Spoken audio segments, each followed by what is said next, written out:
Hey, we're gonna begin. I hate to break up good conversation, good fellowship. This is good. Warms my heart. But I'm glad we're enjoying that.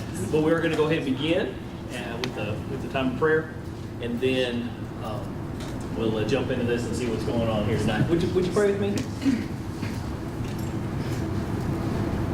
Our God and our Father in heaven, we bow before you because you are God. You love us in spite of ourselves, and we want to say thank you for that. In spite of the way that we often mess things up, and in spite of the way we often treat people and wreck all the relationships we have from time to time, you're there, you're steady, and you love us. But help us tonight as we continue to kind of explore this whole personality, as we want to be better about loving people, because we know that's a way that we can show our love for you. So thank you for this opportunity. Thank you for everybody here tonight. I pray that it's a blessing to be here. In the name of Christ I pray. Amen. Amen. All right, Jesse. All right. Why are we the same number but so different? We had this question asked not long ago, and I said we will get to that. We will get to that. We just feel like we're not the same person. We're here sitting in this group, but I'm not the same as these people. So we have two things tonight we're going to talk about to help kind of hone in on like that feeling of what can separate us from these people who we're kind of in a pile with. One thing oftentimes is I'm in a pile with other people that say they're also a 7, and I can figure out you're not a 7. You know, you may have that moment to a degree, but we're going to talk about 2 reasons why they are actually that number but can be different than you. The first one, we've hinted at this a little bit, but we just want to give a brief explanation to this so you can kind of understand it, is the wings. Okay? So winging is you are a number. You are a number. I'm going to go ahead and just show our next slide now, kind of when we go. But you are a number. So if you are a 1, your wing, some people have thought that your wing is like the second most important number to you, or like second rank or something. No, your wing is on your sides right here. Okay? So your wing is a 2 or a 9. That makes sense to everybody? This is your wing. Your wing, if you are a 1, is a 2 or a 9. So you're going to have one wing or the other wing. All right? And there is kind of a joke amongst some Enneagram people that you can be a 1 with a wing 1. Like a joke of, I don't actually have a wing. I'm just so much. Rob Bell, some of you may know Rob Bell. He's a 7, and he's on the podcast sometimes. And he is so much a 7, he wings 7. And if you know anything about his theology, he doesn't really believe in hell. That is 7 to the max. Ain't no pain. No pain.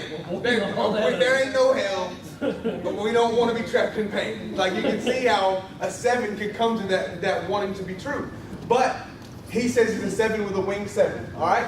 So we want to make sure that we look at this. So whatever number you may feel, like I'm just using 1 as an example. If you're a 1, you may feel out of 2 and 9, which of those are you more? Out of 2 or 9, and that's your wing. You kind of with that? You don't have to say, you didn't have to score really high at a 2 or a 9 to have that be your wing. It's still just some of the tendencies, because you're going to lean. And so this was Joe's idea, and it was really good, worked out really well.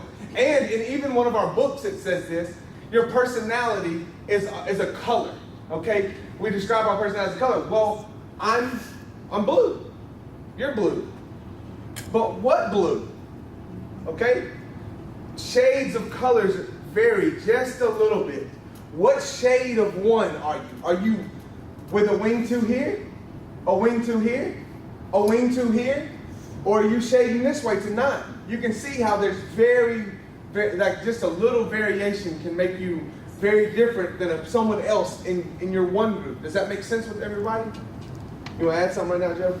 Well, I was going to say, and it's to our advantage, because if we are just 1 number, we need those wings, whatever it is. For like, if we're going to stick with the 1 here, this perfectionist, they can become very arrogant and very condescending. They're workaholics, and if they don't have that wing 2 to kind of bring them back and make it more about helping other people, or if unless they have that maybe wing 9 where they kind of softens them up a little bit and they're not so workaholic and maybe just nines are not lazy necessarily, but they're not the workaholic like the 1.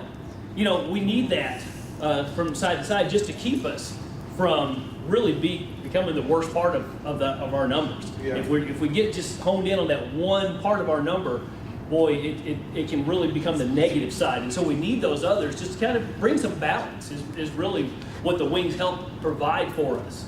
Yeah, I've hinted at this, is if you go around clockwise or counterclockwise, there are things that will really bother you about the 2 numbers on your sides. As a 7, I want to have fun, and a 6 can really kill fun pretty quick. As a 7, I want to be free-flowing and go with the flow, and the 8 will want to control. And it can bother me, and I don't want to be that. So you can see how those things bother me, but if I lean one of those, like, I'm more okay with that feeling. Does that make sense? So you can just see, again, like Joe said, it brings balance. And I think the one probably jumps up the most is our 8s, because you know they're okay with confrontation and conflict. What are they right next to? The 9, Mr. Keep it all peaceful and don't rock the boat. You know, but you can be an 8 with a wing 9, and wow, that's got to be a pretty cool balance of do what? Yeah, it's kind of almost opposites. But it kind of, like I said, it kind of brings some balance to it. Yeah. So remember, again, there's degrees of variance. Like this 8 can be like, well, I definitely nothing 7, but I winged a little 9. You know, it could be here. But somebody could say, like, I winged a lot of 9. You know, they can be really close to 9 and really feel that connection to it. You see what I'm saying with that? All right. So you have those. So just for myself, and I want you to. This is part of my self-discovery. I'm still on. Okay, because as a 7. I wing 8 or 6, okay? 8 or 6, and you can see I feel I have 8. I have to challenge people at times. I have to ask people to do hard things. I have a lot of 8 in me. I can feel it. But man, do I hate the 7 bad emotion. Like, I don't want to feel bad with you. Like, I don't want to make a negative thing happen. So like, I'm deterred from the 8 because of that. But my 6, that worst case scenario stuff, that's real in my mind. In that reactive group, remember we talked about that? I want you to feel what I feel right now. That the grocery story that I told, and I was really passionate about it, I feel that really heavy. So I think I'm really in between these 2, and I may even float, I don't know. But if I'm picking one lately, I'm the 6. I'm a 7 with a wing 6. Which takes away a little bit of my assertiveness, takes away some of those things that I love the 8 to bring to me. But I think that's where I put myself. So this is, again, just why am I different than same people with same numbers? And it's, once again, we got this color thing going on where this is not an exact science. It's not, hey, if you're 8, you are 100% this and always this, and there's clear, distinct lines. That's why we did the color spectrum where it's blurred. But there's a clear difference between the red and the green. You can see that. But where does the red kind of become blue? Well, it's somewhere. It's a little bit blurry. And so this is not an exact science, but it does help us out. Just kind of to know. Another thing that really helps us, if you're in the process, and Jesse just mentioned this, in the process of kind of figuring out your number, this is a good way to kind of find out some more information about it as well, because you know, trying to figure which one you are, or maybe you got 3, and maybe you're an 8, a 7, a 6 kind of feeling. Well, you're probably somewhere in the middle, you know, or, you know, but it helps us figure out, once again, a little bit more about ourselves. And in the end, that's what we're trying to do. We're trying to learn more about ourselves so that we can be the best us we can be, so that our relationships are good, so that our relationship with God is good. Joe's a 2, and he wanted me, you know, this is Joe. Okay, so a few years ago, I went on a trip and climbed this mountain. And this is my go-to picture for, this is me winging 3. Joe, I'm sorry, are you like really winging? That's what I want you to think. Okay, now what's a 3 able to do? What are the pitfalls of a 3? They want you to see. He always has the best story. You got a best story, and what I want you to see. That's a good story, Joe. What I want you to see is, wow, boy, you were out there on the edge, and you like this mountain climbing outdoors kind of. The ground is literally like right here. And we took this at an angle to make it look like I was on the edge, but a 3 is wanting you to think they're this. And they're willing to take shortcuts to make you think that they're this. And this is what I think is a perfect example of me winging 3. Because no, there's no way I'm doing that for real.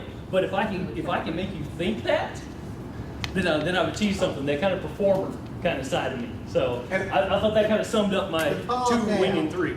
When you wing something, like you don't get all the like.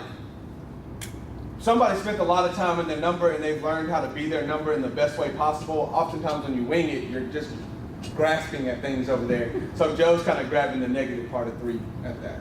Yeah. So that will happen to a degree.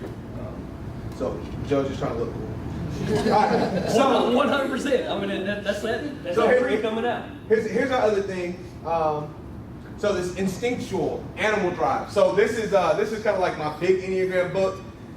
It says the complete Enneagram, and it says 27 paths. 27 paths. Greater self-knowledge. 27 paths. It's only 9 numbers.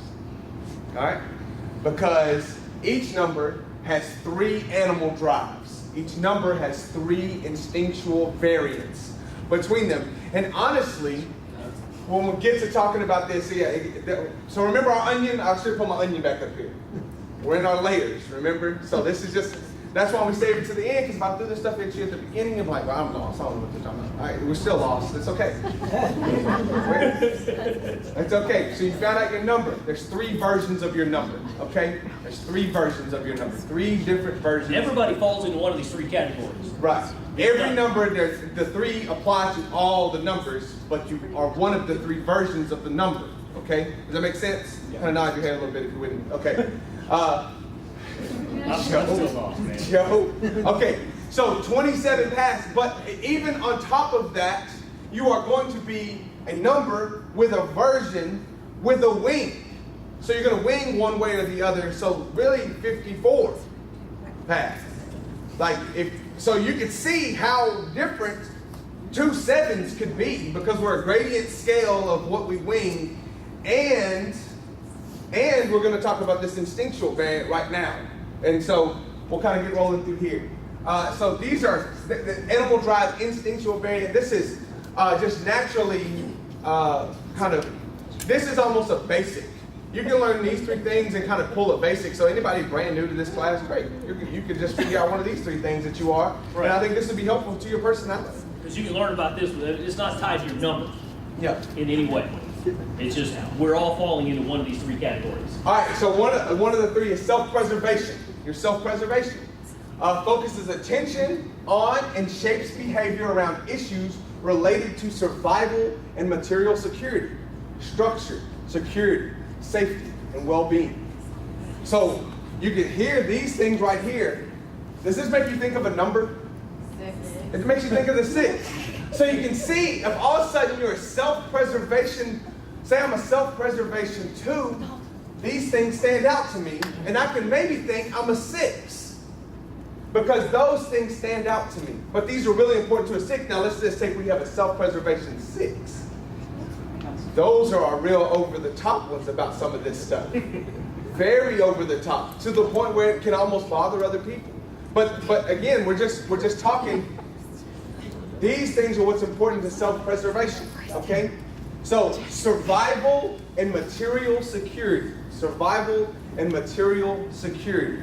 A lot of things that we've talked about, the 6, in a lot of ways, is our self-preservation also. Joe, you got anything to add to this? Yeah, and it almost sounds a little negative, but when it's healthy, these are the social. Not the social. This is the type that is going to make sure the bills are paid. You know, this is going to make sure the home is well maintained and taken care of. Creating secure environments for people. Just all sorts of healthy, good things when our self-preservation instinct is in a good place. But it could also be in a bad place. Were you headed there? Yeah, that's it. Okay. So like, if whatever number you are, if you feel like you're kind of self-preservation is kind of one of your instincts,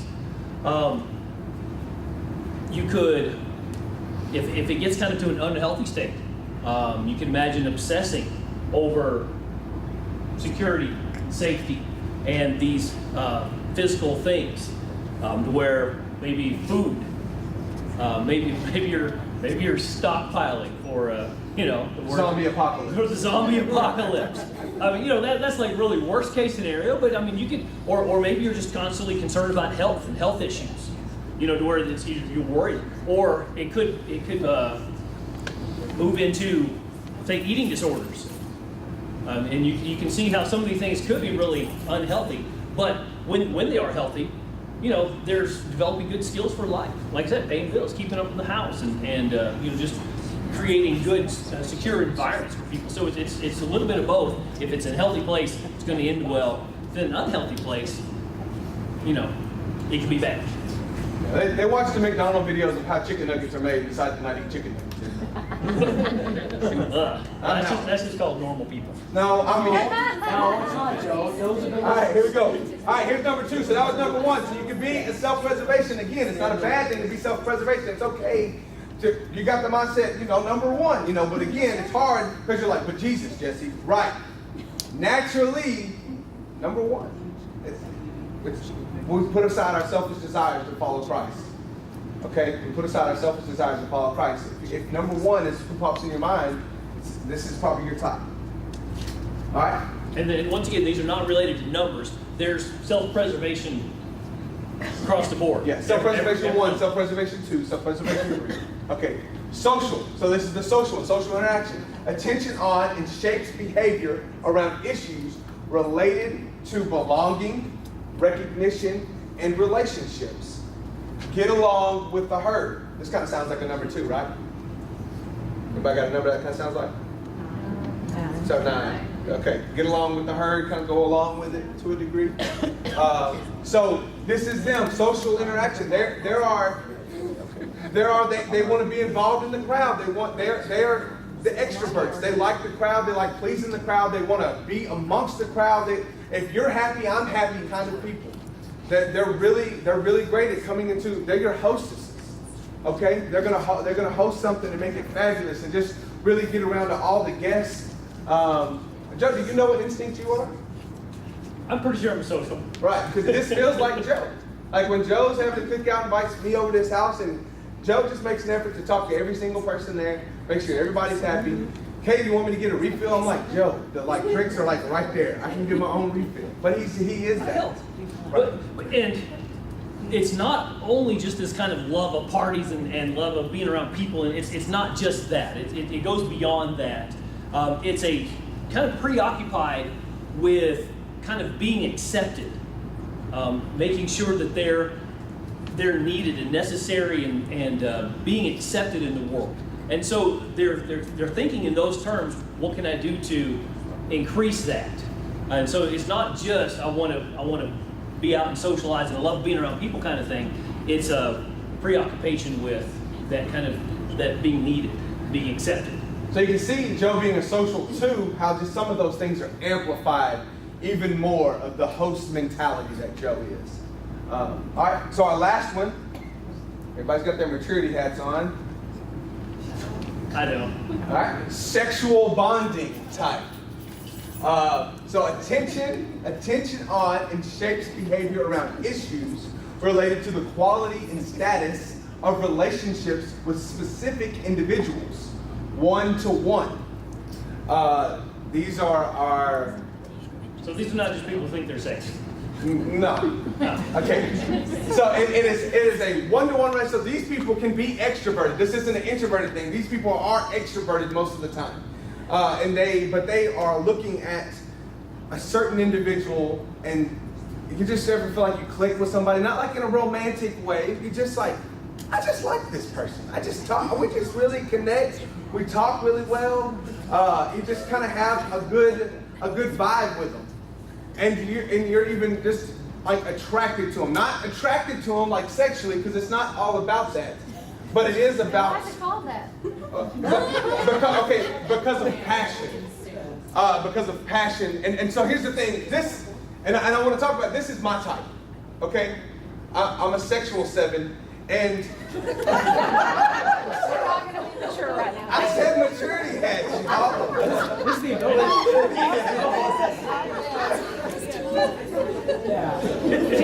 So here's the thing, and I'll tell you why in ministry this is awesome for me is because I can sit down one-on-one with a kid and they really open up. And I'm not distracted. I'm not listening to them.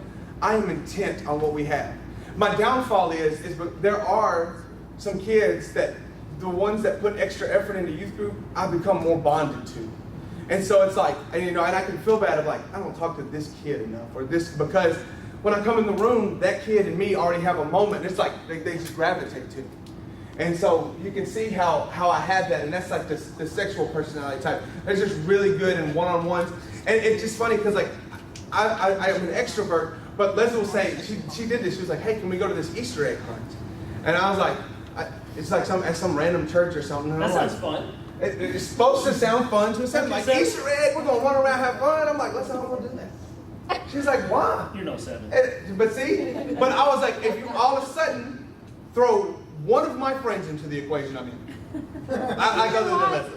But You're not his friend, Leslie. it's just like if you throw more people in that I can hang out with, that I have my intimates with, then I'm in. And so you can see a little bit, just a subtle difference between social and sexual. Social is not just about being around people, like he's talking about, just that throwing a friend and okay, it must be social. No, it's seeking that in-depth, that kind of intense experience. That's the key to sexual variant. There is it's an intense, deep connection, not just I'm in this room with people. Like the whole idea of like, well, I'll just go and make new friends. That's not really me.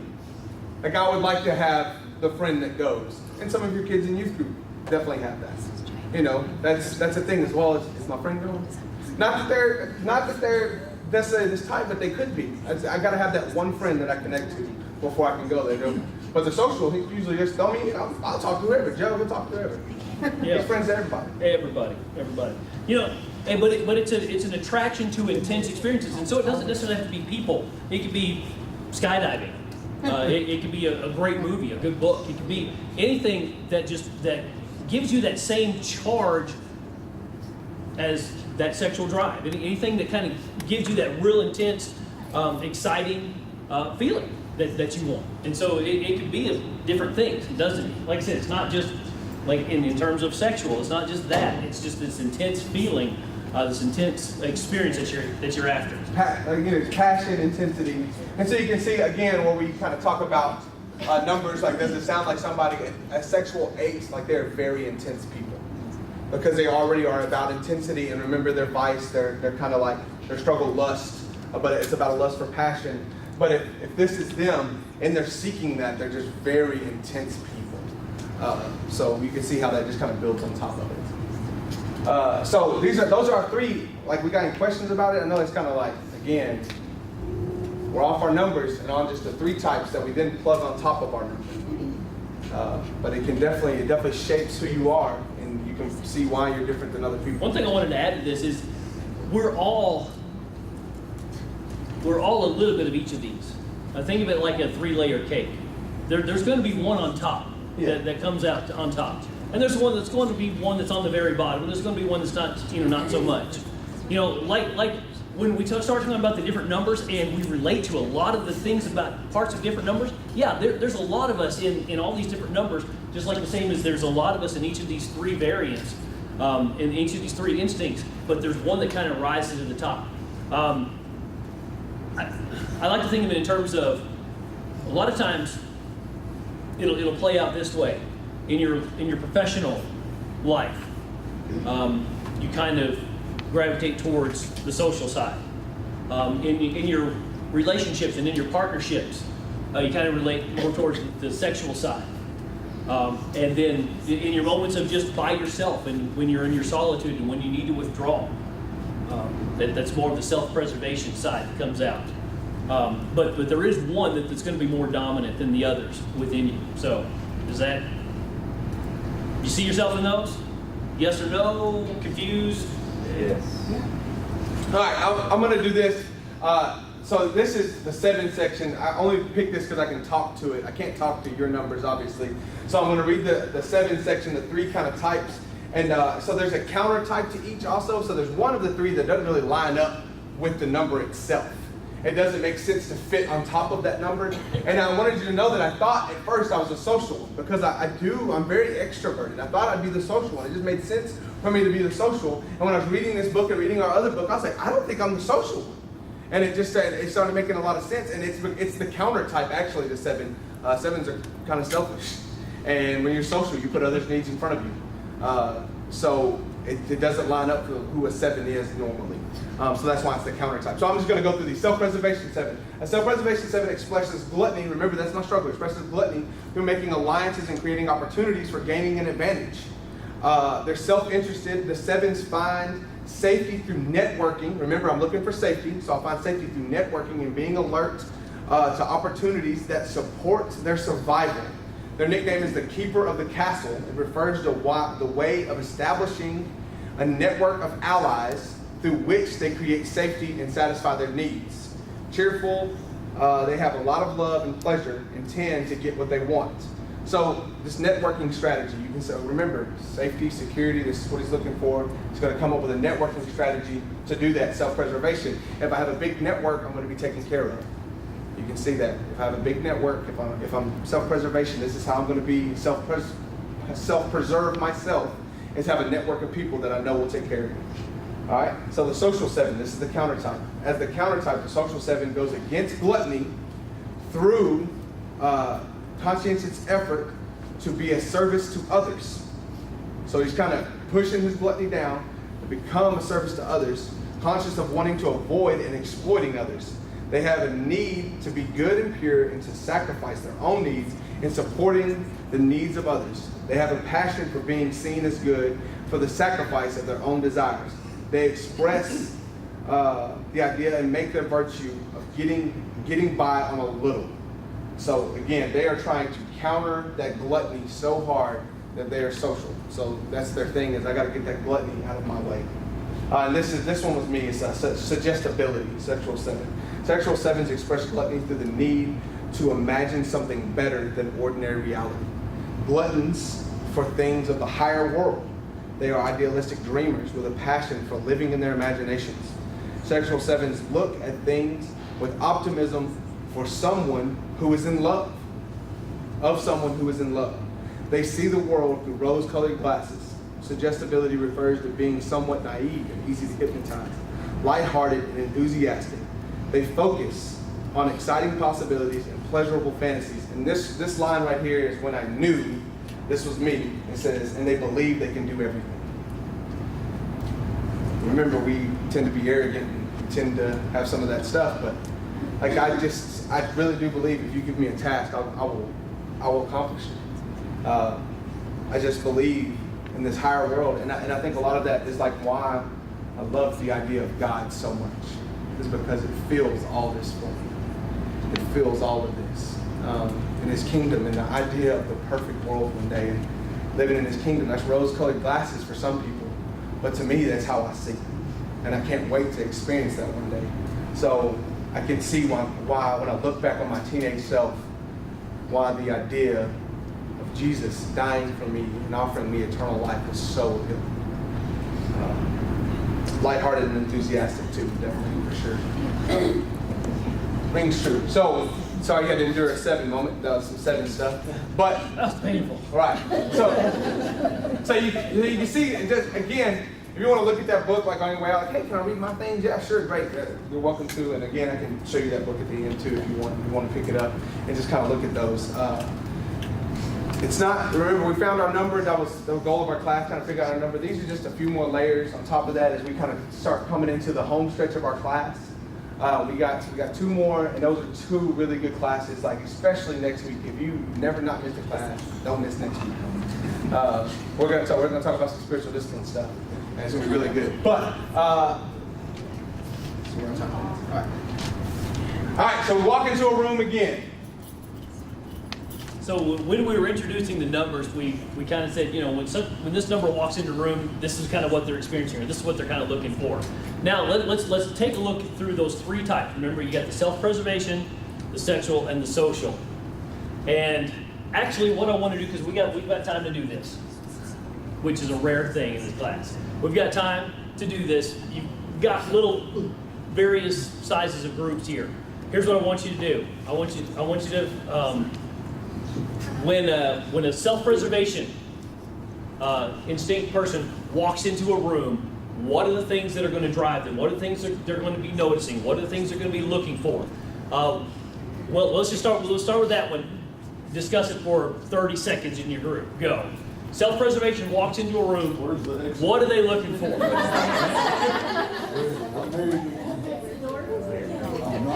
Am I safe? I am too. Yeah, I'm social too. Is anyone the first one? We're starting off.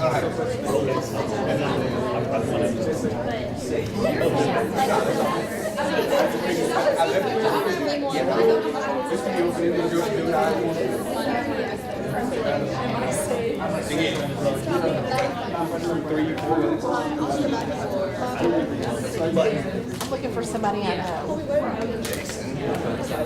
Man, we ain't gonna get a haircut, bro. You kind of long and shaggy. And then I'm waiting. If I don't know anybody, I don't know what they Shave it. It's almost right.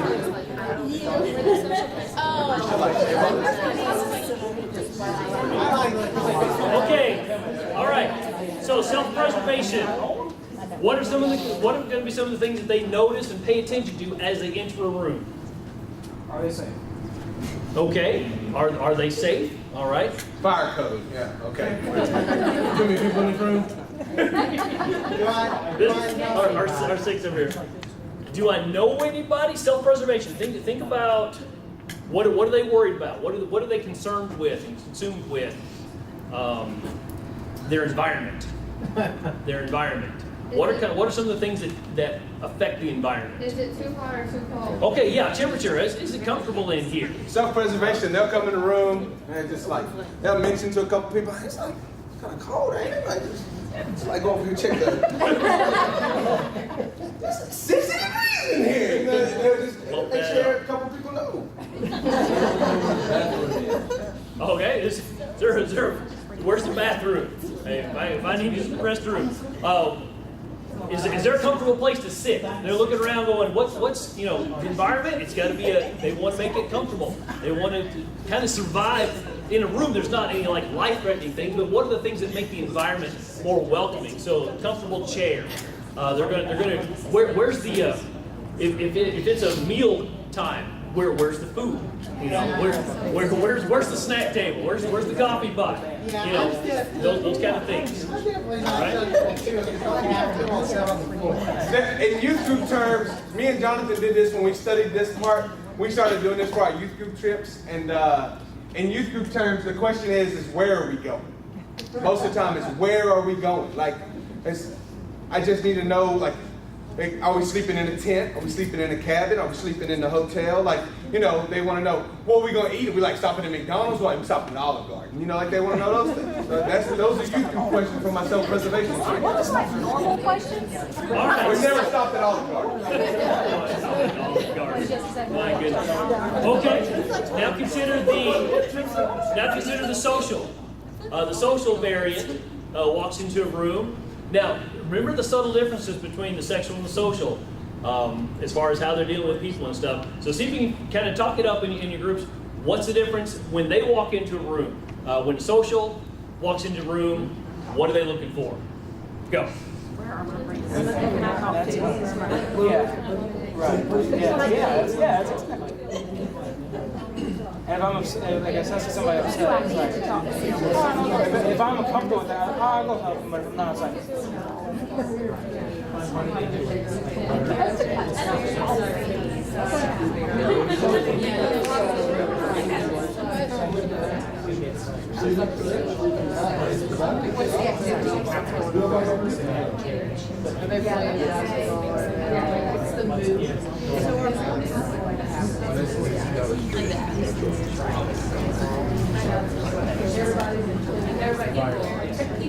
yeah. All right, what you got? What are socials coming into the room? What are they seeing when they come in the room? What are people doing? Okay, particularly who? Everyone. The harder. Okay, they're looking and they're looking more for the kind of the social structure. Who's got the power? Who do I need to talk to? Okay, yeah, who do I need to talk to? But yeah, they're looking at people. They're who's what are the politics of the room? Not in like politics. We think of politics, but you know what's going on in the kind of the social network in this room, and who's got the power, and kind of where's all this houses all this playing out among the people there, and it's slightly different from the sexual group.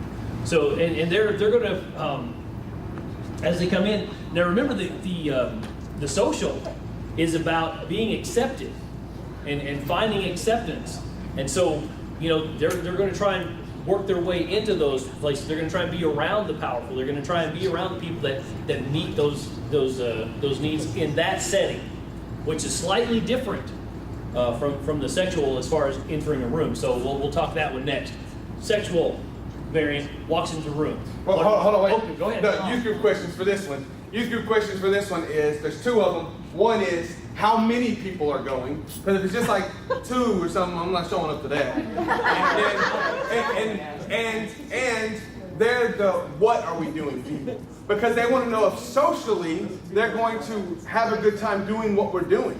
So my man Dalton's not a fan of theme parks. So when I say we're going to a theme park, he kind of immediately kind of feels down. We talked about this. Dalton feels like he leans social in some of this. So you can see why he's like, well, socially, that's going to stick me with Jesse and 2 other people that don't ride rides. And all my friends are riding rides, and I don't get to do stuff with them. So what are we doing? Is it something we're all going to be able to partake in and have fun together? So that's their 2 questions. All right. Okay, so sexual variant walks into the room. What do they look for? What are they noticing? What are they looking for? Go. What's that one eating? I can't It just needs a different name. I know. Yeah, passion, intimacy, one-on-one. Sexual variant. That is the question. Where are my friends? It's just who is going, because I need to make sure, I just got one person. One connection. That's where are my friends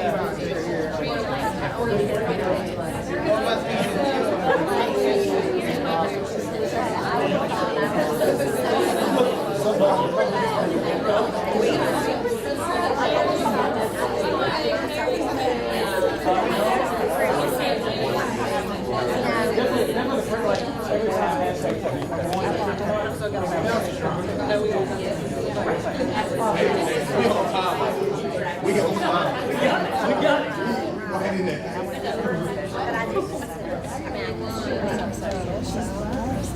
Okay, so did you pick up on the subtle differences between the two and how they're interacting with people? Enough. What do you think? How are they different from the social? They're looking, where are my friends at? And I'm just going to my friends. Like, Just the one friend.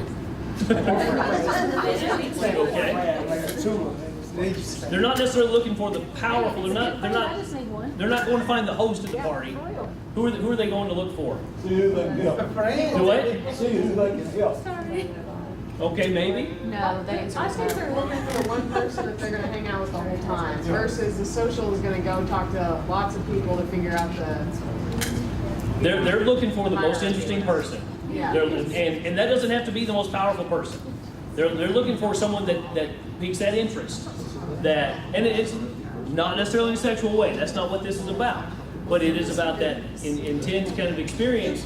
And so they're looking for interesting. Who is I guess magnetized by it, you know? At a party, they'll sit on the couch and talk to one person the whole time.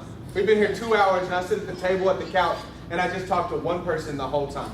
You can see how that's kind of their setting. And also the people that come in, they'll come to Joe, and like we're at a party or something, they're like, Joe, where's Jonathan at?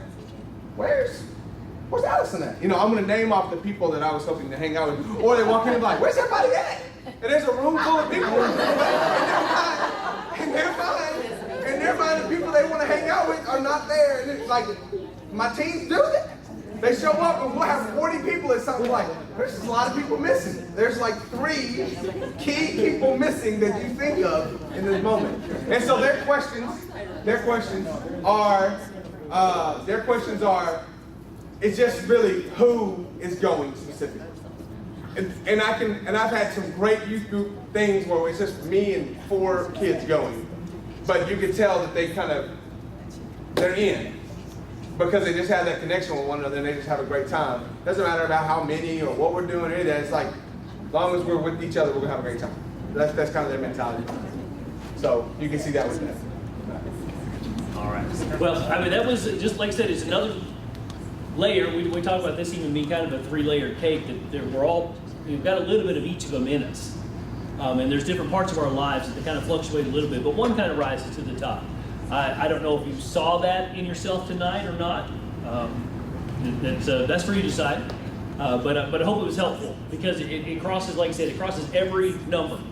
Every number fits into one of those kind of basic three types, and it really just kind of, as I said, it's just another layer of kind of learning who we are. So anyway, I'll say some prayer to close out. God, thank you so much again for just the opportunity to spend so many weeks on this, God. Just learning about ourselves and kind of crawling deeper into how you made us, God. It's so cool to see the differences between us and other people and just learn different ways to love on each other. God, thank you for your son. Thank you for the ultimate example he was. May we chase after him. It's in his name I pray. Amen.